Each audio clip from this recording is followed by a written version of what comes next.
what is coming down the pipes with climate disruption, climate mayhem, doesn't benefit anybody on the planet. Maybe in the short term, but the short term is getting shorter and shorter. The short term could just be 5 years. We're getting total unpredictability. I mean, unpredictability in terms of the timing of it, but we're getting a better picture of what we can expect from the picture of what happened in the past.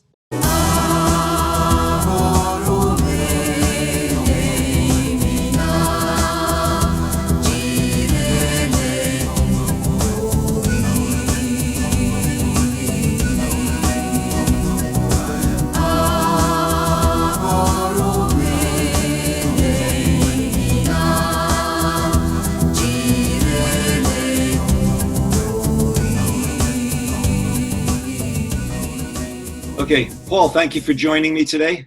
This is Paul Beckwith. Most people watching this will know you, I hope, but... I'm a climate system scientist. So I try to look at the different components of the climate system, sort of analogous to pieces on a chessboard. And I try to play the whole game. I try to figure out where all the pieces are going, how all of the different elements of the climate system are changing, how quickly they're changing, where they've been in the past, where they are now, and where they might be in the future. I'm at the University of Ottawa in the Laboratory for Paleoclimatology. Okay. And Paul, you and I know one another for several years now. I think we first met online, and I invited you to come down to the annual UN COP, they call it, Conference of Parties to the Kyoto Protocol, that was happening in Lima, Peru that year, 2014. Yes, the COP20, 2014. COP20. And we did several very good, very strong videos together, one of which is still the most popular that I've got, which went viral on Reddit. Yes, in 2014, yeah, you convinced me, you brought a polar bear suit, and you convinced me to go around when it was 85, 90 degrees in this polar bear suit, well, I lost a bit of weight, I think, during I wore it first. Believe me, I wore it first, and then I wore it out on the playa, essentially, with it was. You still have it? Yes, I still have it.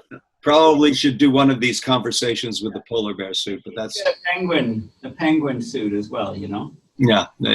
Don't discriminate against Antarctica. No. Okay. So I asked you to join me today for this conversation because I wanted to get it straight from the horse's mouth, as the American saying goes, what's going on with the climate, and not, with ocean rise or the slow moving effects, but what are the emergent facets of climate change that you're seeing? Well, the biggest thing is the Arctic temperature amplification, or AA, Arctic amplification. From 1950 to now, the Arctic has warmed about double the rate that the global temperature average has increased. And that's the number you always hear, 2.5 times. But more recently, that rate is about 6 times faster. So the Arctic is warming about 6 times faster than the global average temperature. The global average temperature is warming faster than the equator is warming. When the equator gets all that extra heat, a lot of the heat goes into evaporation of water, which doesn't actually change the temperature on the ground. It makes it more humid and more difficult to live, to be outside, to work outside. We're reaching these critical temperatures where our bodies will just shut down outside. So the temperature, why that's key is because the temperature difference between the Arctic and the equator is responsible for setting up the jet streams, which guide our weather patterns. Yeah. So that is actually the 6-to-1 ratio is what I was predicting in climate presentations I was giving back in 2008 and 2009. So it's.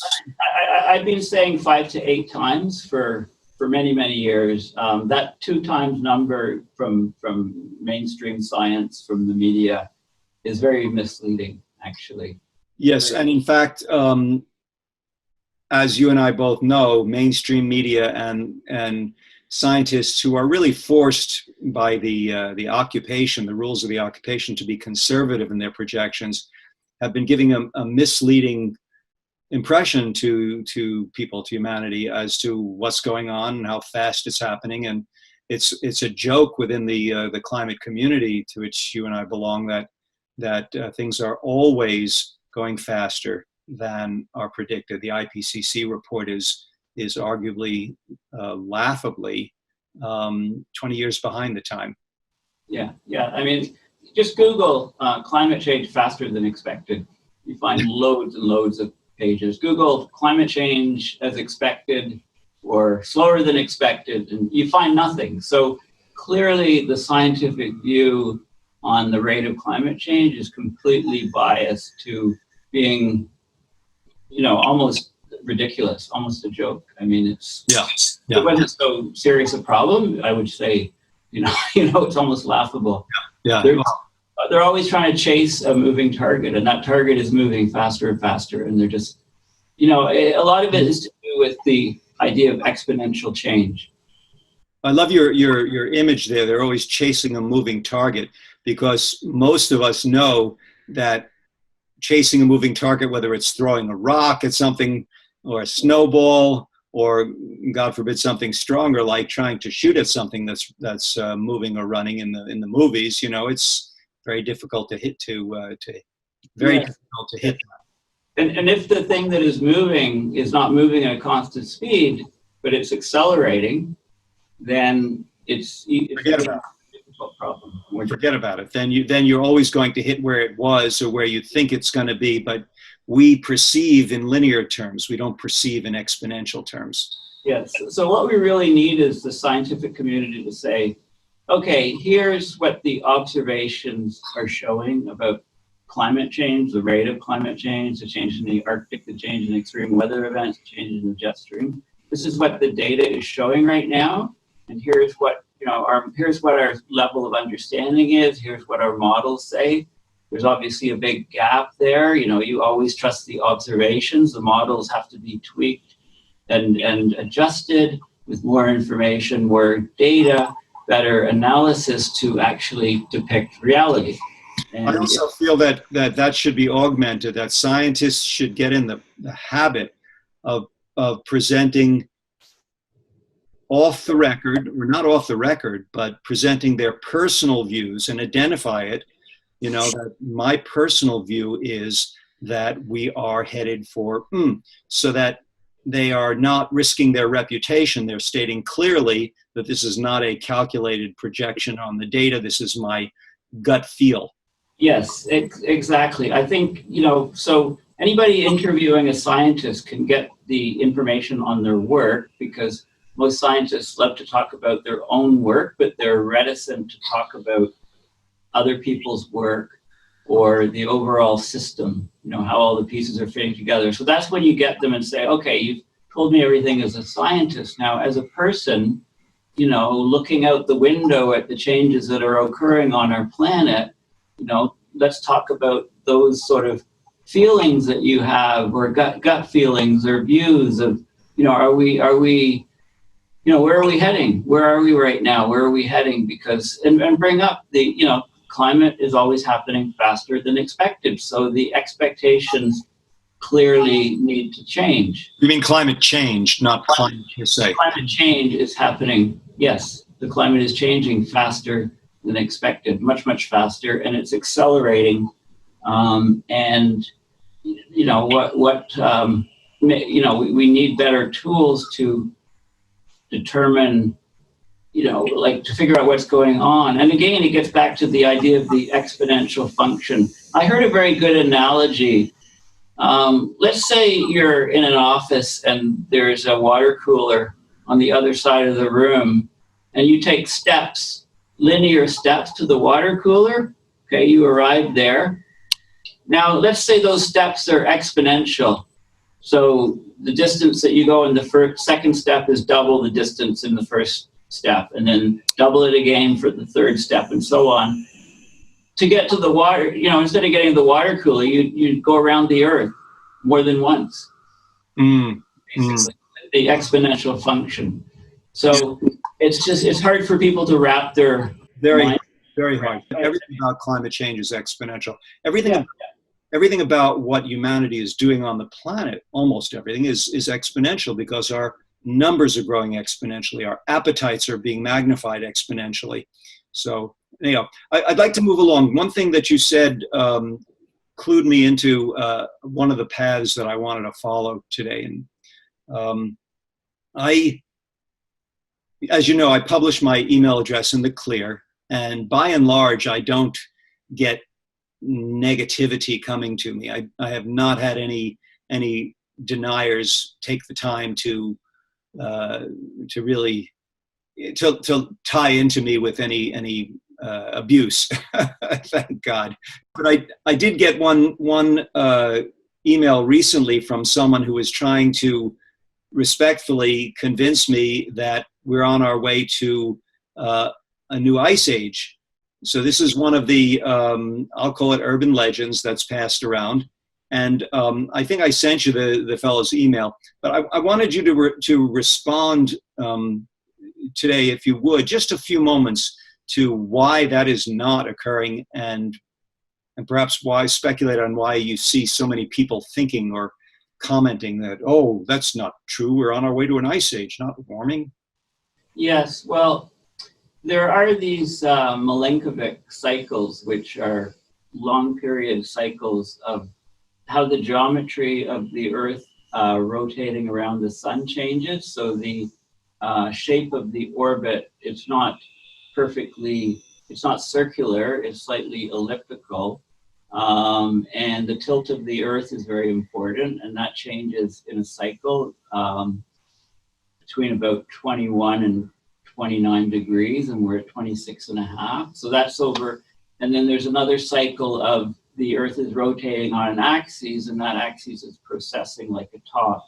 Yeah. It's not always pointing at the North Star. I think it's called precession. Precession, yes. So these things change the level of sunlight that is incident on the Earth, and where it's hitting the Earth slightly, and this causes the, for example, the 100,000-year cycle of cold, warm Earth for 10,000 years, and then go into an ice age, cooling, maybe 5 degrees cooler quickly, and then a rise up over the 10,000-year cycle. 10,000, 20,000, 40,000, 100,000-year cycles. So this is one thing that happens. Now, one of the big things that people are trying to latch onto is people have a worldview, and if their worldview cannot accept greenhouse gases and climate change from our human behavior, they have to try to jump through hoops to think of ways to reconcile changes that we're seeing in extreme weather and the planet with their worldview not accepting climate change. So the big thing people are latching onto now is something called the GSM, or Grand Solar Minimum. Okay, so the sun goes through cycles. It's about every 11 years the amount of sunspots. They increase and they decrease. Okay, so there's an 11-year, it's actually a 22-year cycle, but we see half of the cycle. Yeah. 11 years increasing, 11 years decreasing. Yeah. So sunspot activity, we're going into a quieter period. In the past, the sunspot activity has gone into quiet periods. For example, the Maunder minimum was about a 70-year period when there wasn't much, there weren't too many sunspots. So the sun was putting out slightly less energy, and the Earth cooled a little bit. Now, the amount of change, the amount of forcing from these solar cycles is only about 0.1%. Okay, it's a very small amount compared to greenhouse gases that are several orders of magnitude stronger effect in terms of the forcing. So the idea so it is possible, but we don't know if the sun was to go into this grand solar minimum, similar to the Maunder minimum or the Dalton minimum, and put out slightly less energy. People are saying, well, we'll cool, but that's just not going to happen because we've changed the chemistry of the atmosphere with the greenhouse gases so much that's going to far swamp out any change. The forcing of that those Milankovitch cycles is far less at this point than. Yes. They're It's far background less. noise. Such that most scientists think that, according to these Milankovitch cycles, we should be going into a cooling period, and we're just not seeing it. Greenhouse gases are completely overwhelming that. So we've essentially modified our atmosphere inadvertently, and so that we avoid these ice ages in the future. Well, like Jim Hansen says, in terms of your use of the word inadvertently, that our parents had the excuse that they didn't know. We can only pretend we don't know. Yes. And there's a lot of momentum behind the pretending we don't know via disinformation.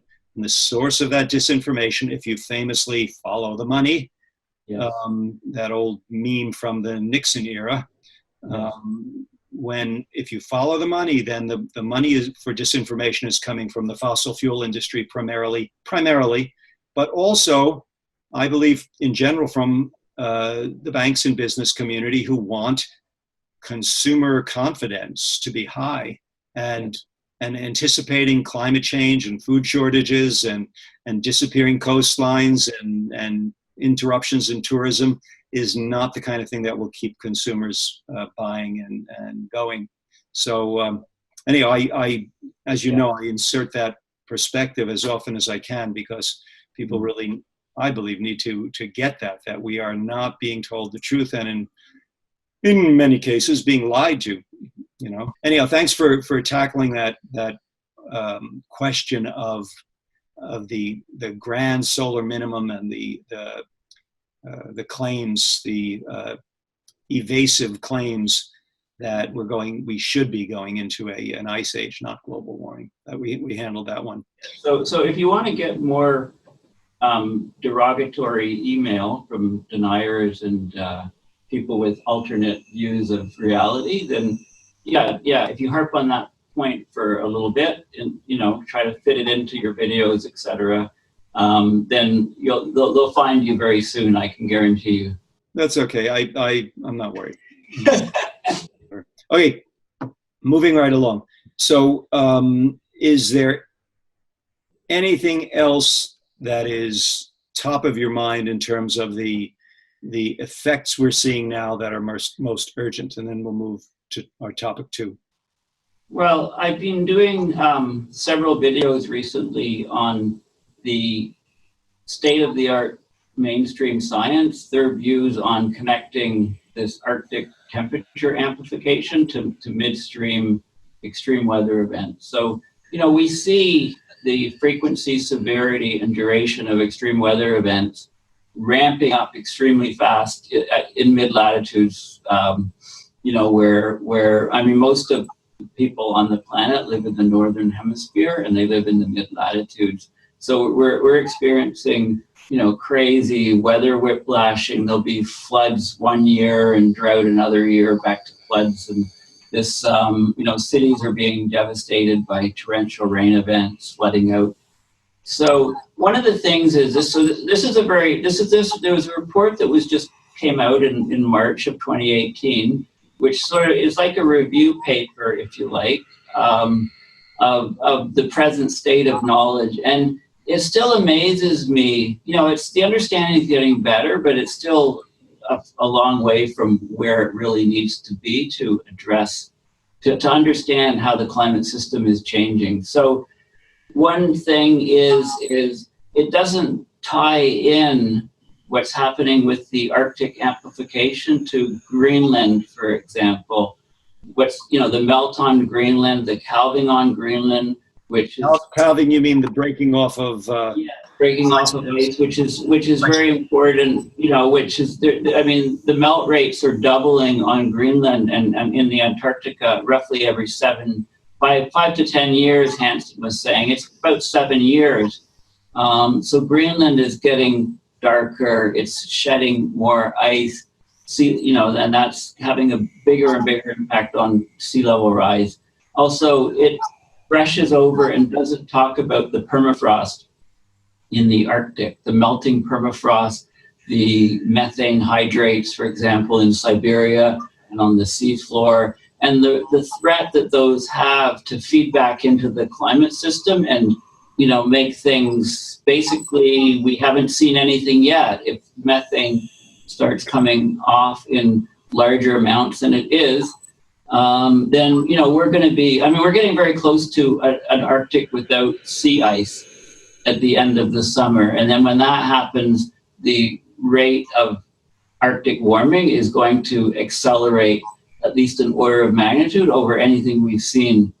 And, people are going to become very panicked over this and say, well, why didn't you tell us this was going to happen? Hey, we've been trying for months.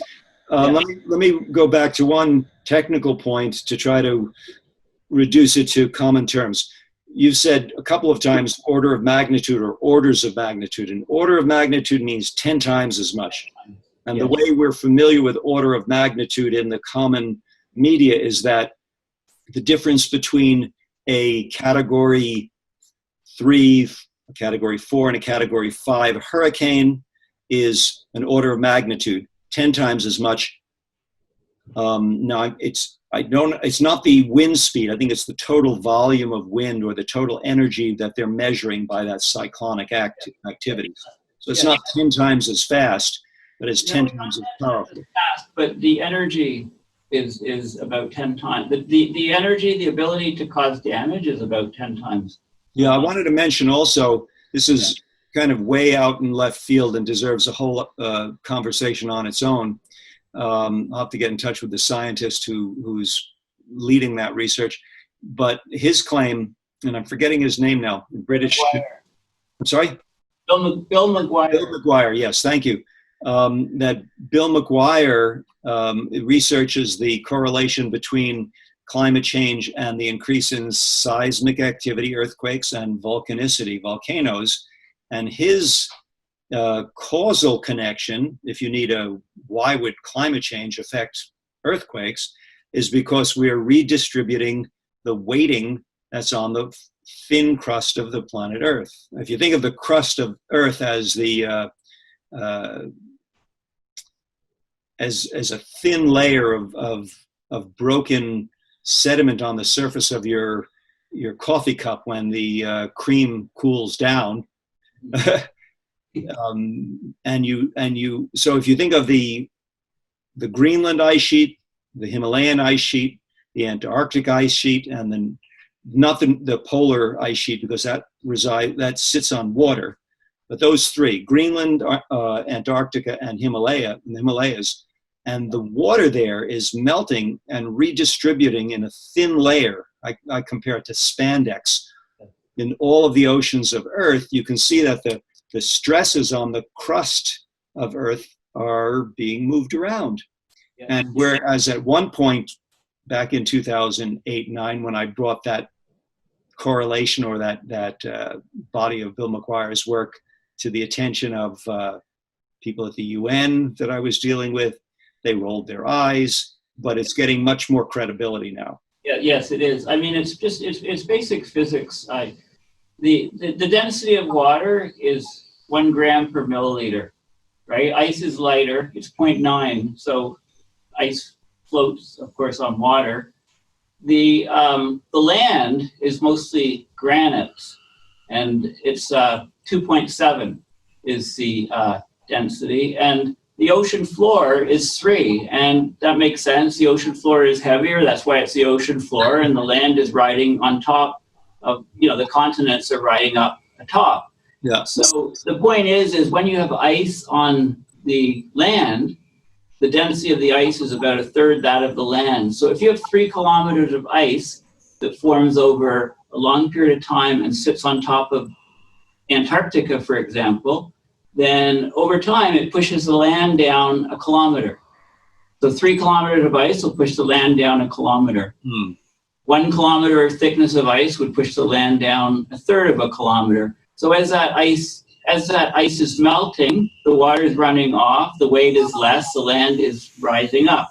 So over North America, any part that was covered by the ice ages, the big ice sheets, the Laurentian ice sheet, that pushed down the land, and the land is still rebounding upward. It takes a long time. Now, also, it's more complicated because the areas that the ice is on are pushed down, but that land gets kind of pushed to the side. So you can get the weight of the ice on the land can cause a bulge at the edges. So the edges can actually rise up when the ice is on the land. And now that the ice is melting and the center part is rising up, the edges can actually decrease. And this is happening on some coastlines. So sea level rise, apparent sea level rise is much, much greater because the land is actually subsiding as well. New Orleans is a problem because all of the sediment from the rivers is bringing weight, more and more weight, and depositing it on the land off the coastline, and that's pushing it down. So deltas like that are also subsiding. So when you talk about the net effect that people will see is the sea level will be much, much larger there than other areas, for example. Wow, that's a new one. I thought I knew most of the big areas of the physics of climate change and geoscience that's involved, but you just taught me one that. Yeah, so the U.S. East Coast is the sea level will rise faster off the U.S. East Coast than many other places of the world, certainly much larger than the global average sea level rise because of the subsidence of the land. The sea level is rising. Also, the Gulf Stream currents are slowing down and they're overriding the continental shelf more and they're pushing water up against the east coast of the U.S. So that all of these factors are causing an enhanced sea level rise rate off the U.S. East Coast. As we used to say in New York when I lived there, oy vey. Yes, that's right. Interject a tiny bit of humor. It's good for us to keep our sense of humor. Yeah. So combine all of these effects with, Hurricane Sandy like superstorms, which are very, very large storms. So the winds are so strong in a circular fashion, and they're pushing up water against the shoreline. And, it's the storm surge that really gets you with these storms. And I'm still waiting for Hollywood to come out with a scientifically accurate, what's the genre? The genre of movie that apocalyptic dystopias, I mean, my gosh, we're going to have such a climate dystopia soon. And yet the best that Hollywood's been able to do is bad science, things like The Day After Tomorrow. Yes. So anyhow, I want to move on to your view of why governments aren't doing enough and why they're not even informing their citizenry as to the threat. Do they know? I got to believe that they know, Yeah. We talk about governments as if it's like one person, really, right? I mean, governments are just huge bureaucracies of people, and there's departments in the government that should have climate scientists. At least they used to in the U.S. Until recently, and they know. Well, let's call a spade until the Darth Vader of climate change, Donald Trump, took over. We had a reasonable number of climate scientists advising policy in many places. And now, because this one corrupt, selfish, I wouldn't even call him a businessman because New Yorkers know what a bankrupt businessman he is, bankrupt morally, bankrupt more than once probably financially. Because of this one man, he who pays the piper calls the tune, and the American government has purged itself of most of the sanity about climate science. That can be quickly erased, but we will have to hope that there's as we used to say in New York, that we throw the bums out at the next election. So we'll see. Excuse me for getting political. I think that governments, it seems like the Russians, the Putin government, they're all chomping at the bit for the sea ice to go so that they can drill and extract resources in the Arctic. And I don't think that they comprehend how serious the climate disruption is, the weather disruption is when I think they do. I think they do know. I think they think Russia will benefit. The growing season will increase. During their lifetimes, Russia will benefit, and Russia will be in a place of increased power and increased resources compared to the rest of the world. And they are only concerned about their lifetimes and the money that they can line their pockets with. Money is the corrupting influence. That's my take on it. That's always the case. Yes. It's interesting how we call them oligarchs in the U.S. media, as if to say, oh, they're not good. But we call the people who are controlling our governments businessmen. Yes. The Koch brothers, excuse me. Yes. No, it's always us versus them. Them is bad, and us, we're doing the right thing. It's the same sort of. Yeah, our tendency to demonize and blame the other person for our. What is coming down the pipes with climate disruption, climate mayhem, doesn't benefit anybody on the planet. No. This is the thing. If they think it's going to benefit Russia, then maybe in the short term, but the short term is getting shorter and shorter. The short term could just be 5 years. Get a lot of methane hydrates releasing from the Arctic, get big chunks of ice breaking off Greenland, causing tsunamis, crossing the ocean, also accelerated sea level rise. An event like the history, the paleoclimate shows that we can have these oscillations of temperature where the Gulf Stream shuts off and then restarts and shuts off and restarts.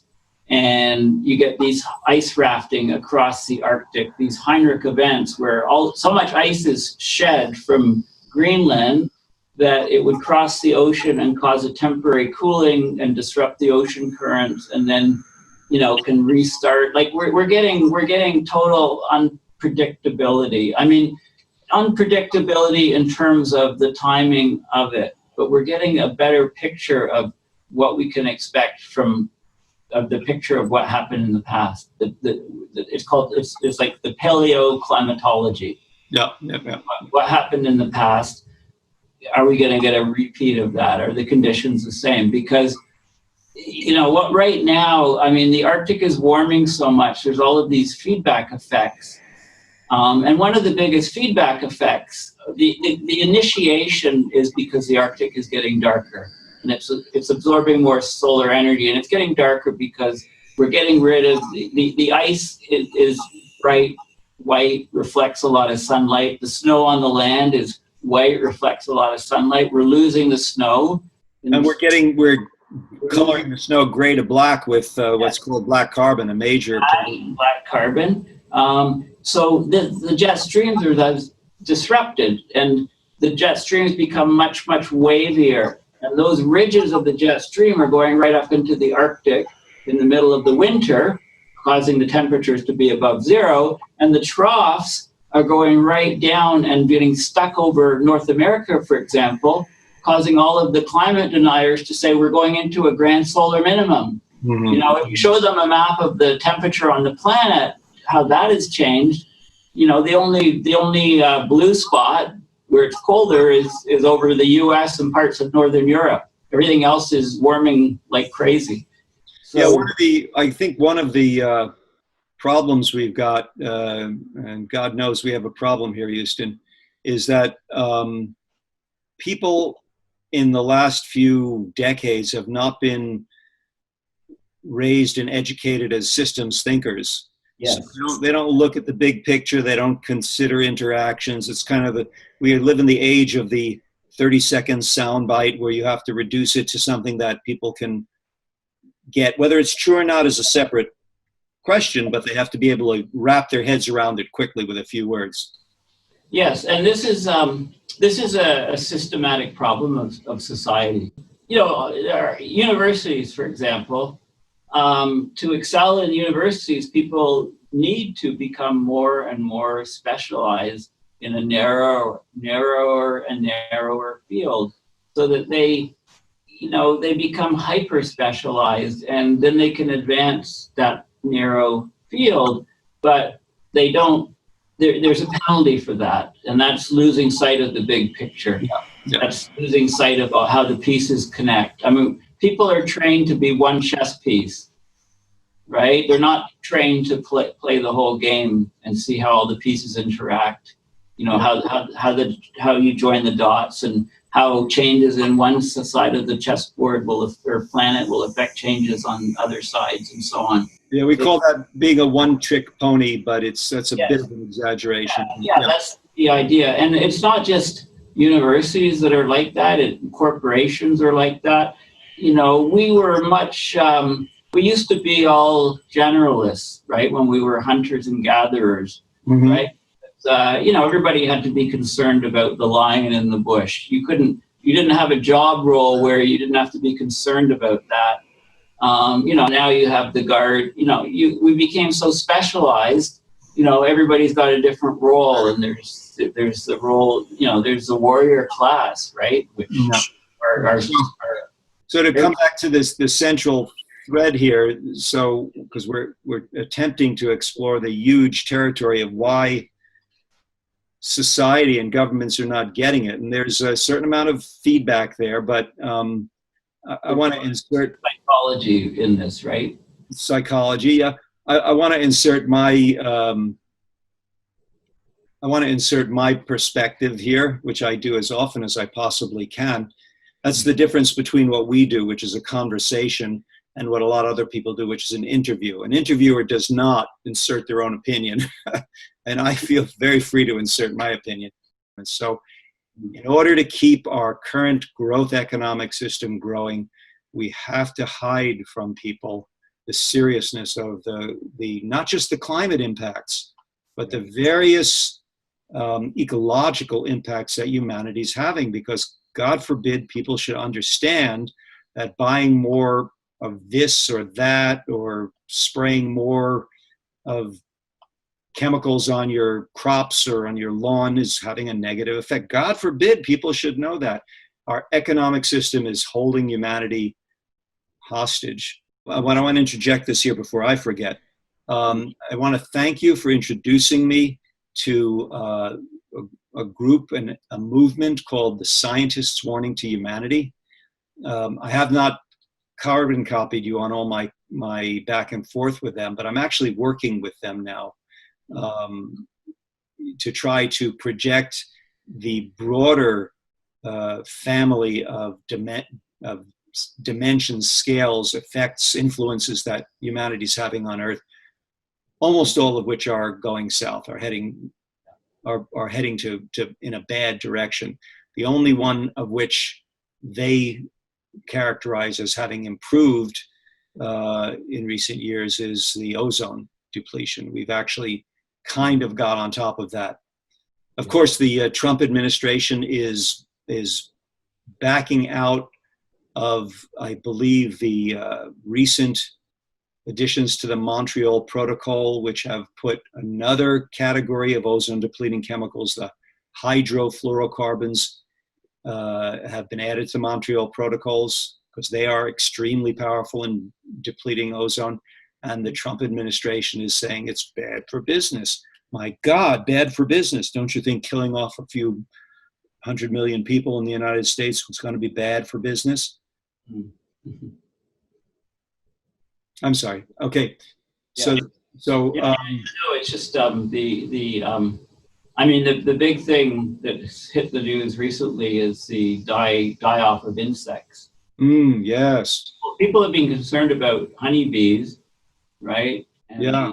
Animals that are causing collapse of honeybee hives and things, right? Huge die-off rates, 80% in some places, and it turns out that this is happening in most species of insects around the planet. Wow. Yeah, let me go into that. Thank you. To put numbers to it, I think the research in Germany was that 70% of their biomass of insects has been lost in the last 40 years, was it? 3 or 4 decades, yes. I think since the 1970s was the baseline.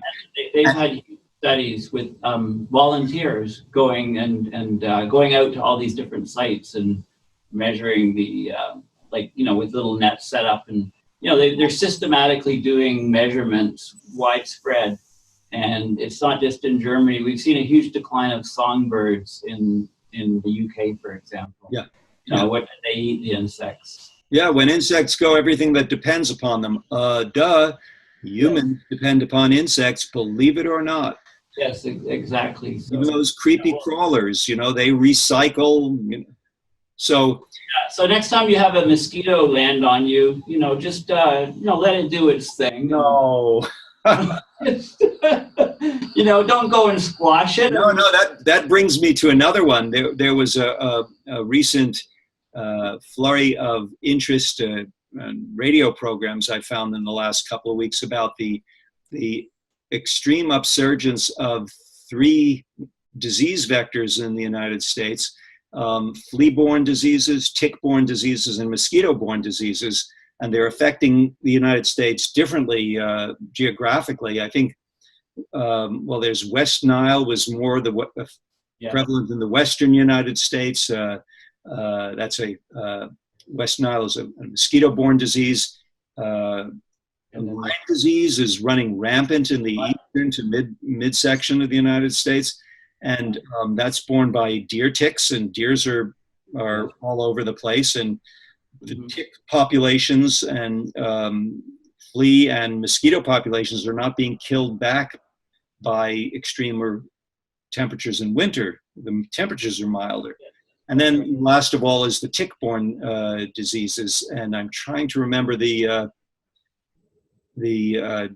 particular disease. Well, there was a disease in South America that they were telling women not to. Oh, right, the Zika virus. Zika, yes, Zika. Is that a tick-borne disease? I think not tick, flea-borne.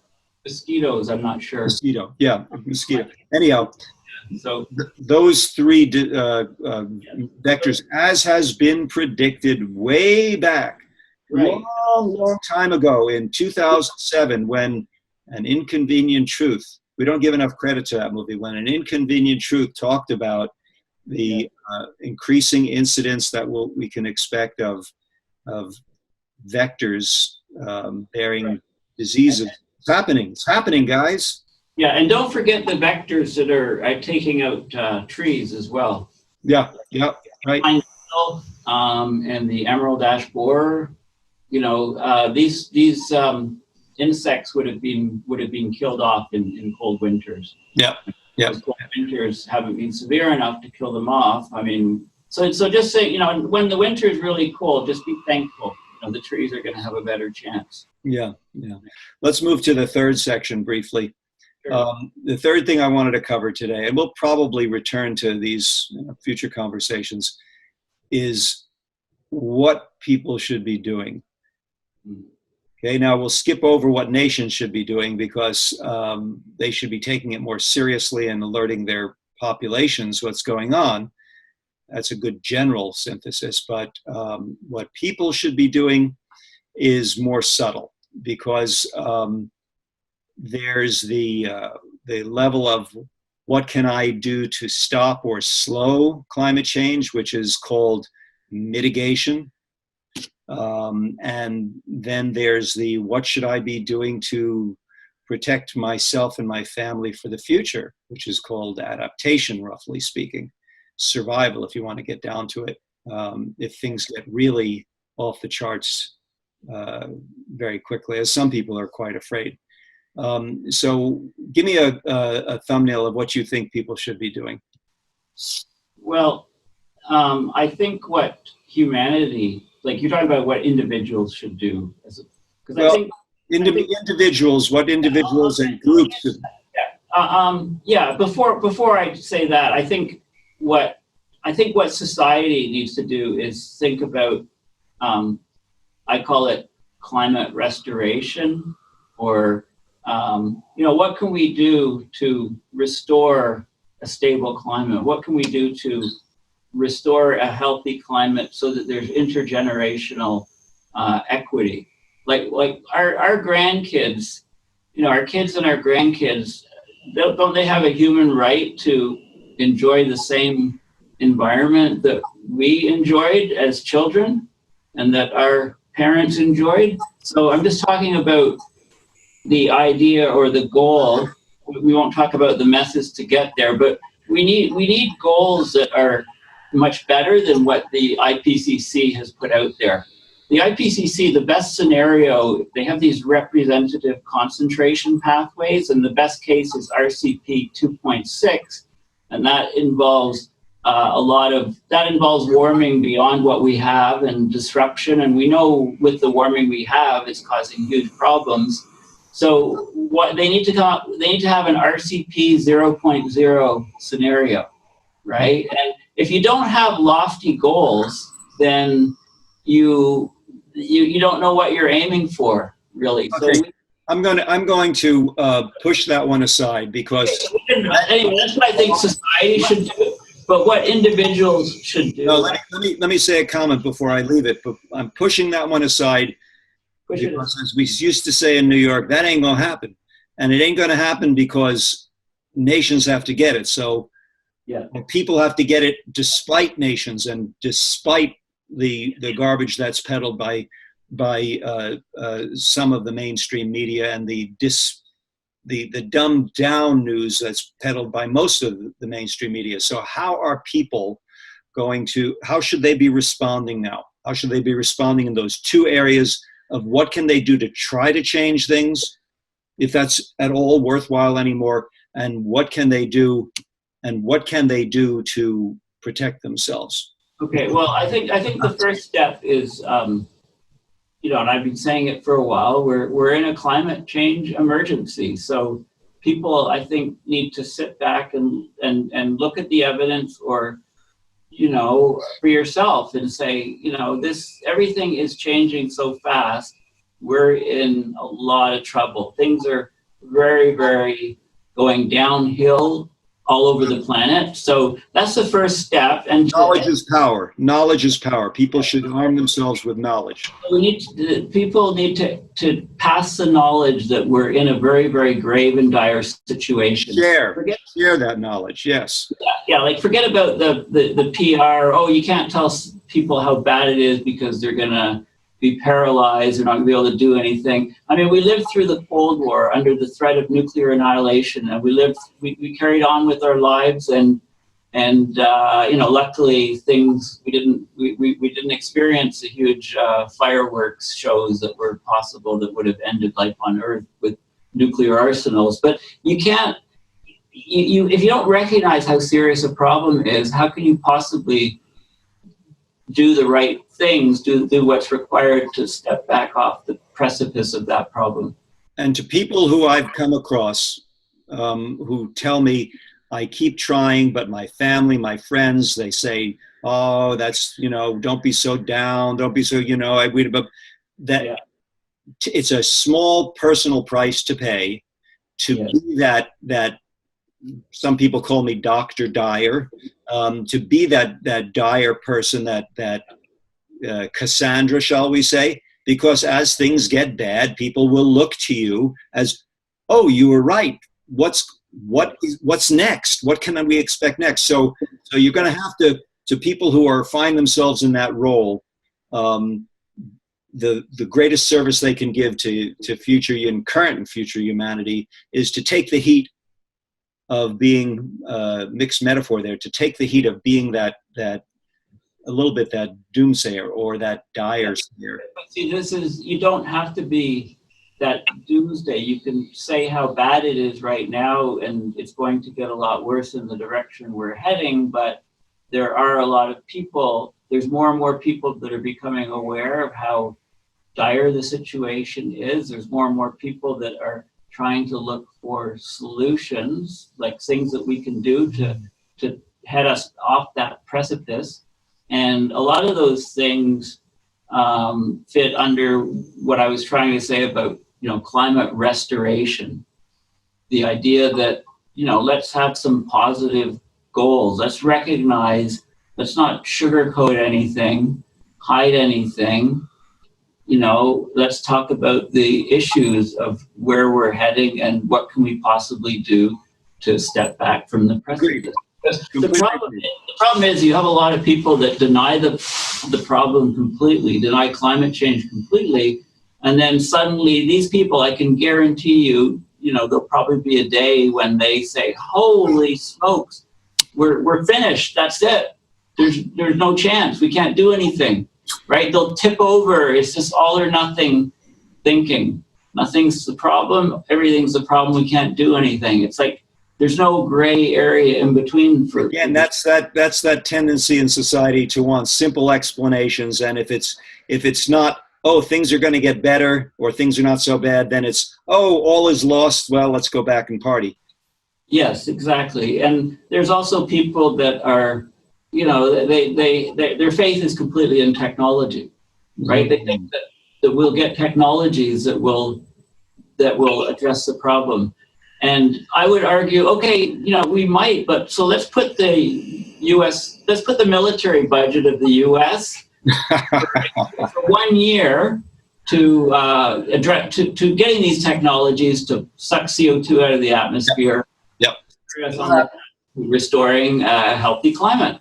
Let's just do that, and then I can agree that technology, may give us a chance here. But we're not doing anything at the moment. Well, that's what governments are doing, and now what let's focus again what individuals can be doing, because a lot of people feel disempowered in this situation. I mean, our videos, climatematters.tv, Climate Matters videos are getting increasing viewership. We're really pleased, and I will put in a plug. Please share them if you're watching this. If you watched this much of this video, you're concerned, please share this. And please, if you speak another language besides English, we need translations of subtitles into other languages. So thank you ahead of time. But we have to get out there with the knowledge that people can wrap their heads around.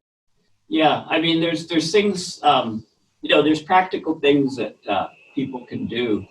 If you're in the market to move or to buy your first house,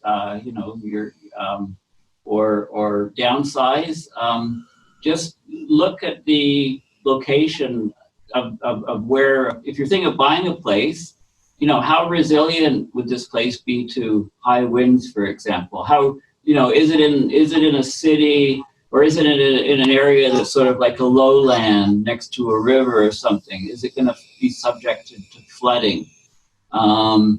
Is it, and also, changing our diet, like we can actually eat healthier for ourselves, right? Less meat, more natural foods.